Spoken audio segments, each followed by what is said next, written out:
Your past is quietly deciding who gets close to you today. You think you're just being careful, selective, or emotionally mature. But what you call standards might actually be old wounds, wearing a convincing disguise, shaping your boundaries without your awareness. In this video, you'll uncover hidden psychological patterns that determine who you trust, who you avoid, and why certain people feel instantly right or deeply uncomfortable without clear reason. Most people believe access is about present behavior. They assume they evaluate people objectively, but the truth is, your mind filters others through emotional memories you didn't consciously choose. You don't meet people as they are, you meet them as your past allows. And that changes everything about your relationships, your decisions, and the life you slowly build. Think about how quickly you decide if someone feels safe or suspicious. That reaction feels immediate, almost instinctive, but it's rarely about the present moment. It's about emotional echoes. Your brain compares new people to old experiences, then reacts before logic has time to speak. You feel something first, then justify it later. Most people never question this process. They trust their feelings blindly, assuming emotional reactions are accurate signals. But emotions are often recycled patterns, not fresh insights. Self-aware individuals pause in that moment. They don't suppress their feelings, but they don't worship them either. They treat emotions as clues, not conclusions. That shift matters because it creates space between reaction and response. And in that space, you regain control over who gets access to you. For example, someone might seem too nice, and you immediately feel suspicious. You pull back, not because of evidence, but because kindness once came with hidden costs in your past. Or someone feels exciting, intense, unpredictable. You feel drawn in. But what you're actually recognizing isn't compatibility. It's familiarity with chaos you once learned to survive. Your brain isn't asking, is this person good for me? It's asking, does this feel like something I already understand? And familiarity often wins over health. That's why people repeat relationship patterns they swear they want to escape. It's not lack of intelligence, it's unconscious loyalty to emotional history. Another pattern shows up in how you set boundaries. Most people think boundaries are about strength, but many boundaries are actually fear-based walls built long ago. You might say you don't tolerate certain behaviors, but if you look closely, those rules often come from moments when you felt powerless, ignored, or hurt. So now, you overcorrect. You become rigid. You shut people out quickly, not because they crossed a real line, but because they triggered a memory. Self-aware individuals still have boundaries, but they're flexible and intentional. They don't protect pain blindly. They protect growth, connection, and long-term emotional safety. There's a difference between guarding your peace and guarding your wounds. One builds your future, the other traps you in your past. This becomes even more visible in trust. Most people think trust is earned logically over time, but in reality, trust is often granted or denied emotionally within minutes. You either feel open or closed, and that decision is heavily influenced by how someone reminds you of people who hurt or protected you before. If someone resembles a past betrayal, even subtly, your guard goes up instantly. If they resemble someone who once gave you comfort, you relax without questioning it.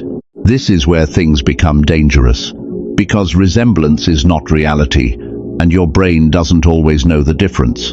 You might reject someone genuinely good for you because they don't match your emotional blueprint, or accept someone harmful because they feel strangely familiar.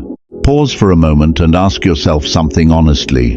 Who have you recently allowed close to you, and why did they feel right so quickly? Now ask the harder question. Were you responding to who they are, or to who they remind you of? This is the point most people avoid, because it forces you to confront the idea that your choices aren't as independent as you thought. And that realization can feel uncomfortable, because it means you've been repeating patterns without realizing it, possibly for years. There's also a quieter pattern that shows up in how much access you give. Some people let others in too easily, hoping to recreate connection they once lost. Others make access nearly impossible, believing distance equals safety. Both extremes are controlled by the past, just expressed in different directions. If you overgive access, you may be chasing validation. You want to feel chosen, seen, or valued in ways you once didn't. If you restrict access completely, you may be protecting yourself from ever feeling that same rejection or disappointment again. Neither is fully conscious. Both are emotional strategies shaped by earlier experiences that still hold power over your present decisions. Self-aware individuals learn to recognize these patterns without judging themselves. They understand that these responses were once necessary, even helpful. But what protected you before may now limit you, and growth requires updating those internal rules, not blindly following them. Here's where the darker side appears. Awareness alone doesn't automatically fix the pattern. In fact, it can make things more complicated. Once you see these patterns, you might become overly cautious. You might start questioning every feeling, every connection, every instinct. You could swing too far in the other direction, overanalyzing people and creating distance even when it's not necessary. That's another form of protection, just more sophisticated. Or worse, you might use this awareness to justify emotional detachment, telling yourself you're being logical when you're actually avoiding vulnerability. That's why awareness must be paired with intention, not just seeing the pattern, but deciding how you want to respond differently moving forward. Because the same insight can either free you or isolate you. It depends on how you use it. The goal isn't to eliminate emotional reactions. That's impossible. The goal is to understand where they come from and choose how much influence they have. Think of it like this. Your past writes the first draft of your reactions, but you still have the power to edit before you act. And that editing process is where your future is shaped. Not by what you feel, but by what you choose to do with those feelings. Let's bring this into something practical. Instead of trying to change everything at once, focus on one small shift in your behavior.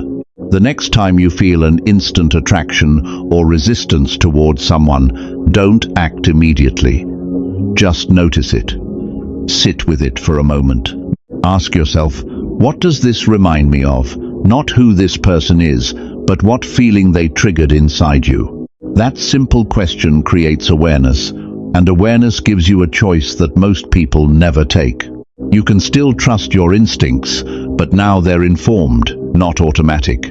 You're responding with clarity, not just conditioning. Over time, this changes who gets access to you, not randomly, not emotionally, but intentionally.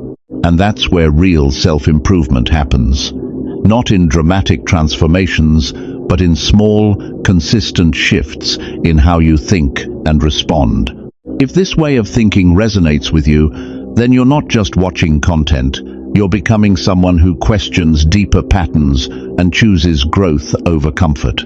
So subscribe, like, or share this with someone who's ready to think differently, because this kind of awareness is rare, and it changes everything when applied.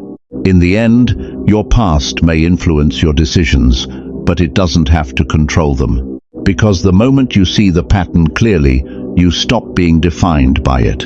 And the people you let into your life will finally reflect who you are becoming, not who you used to be.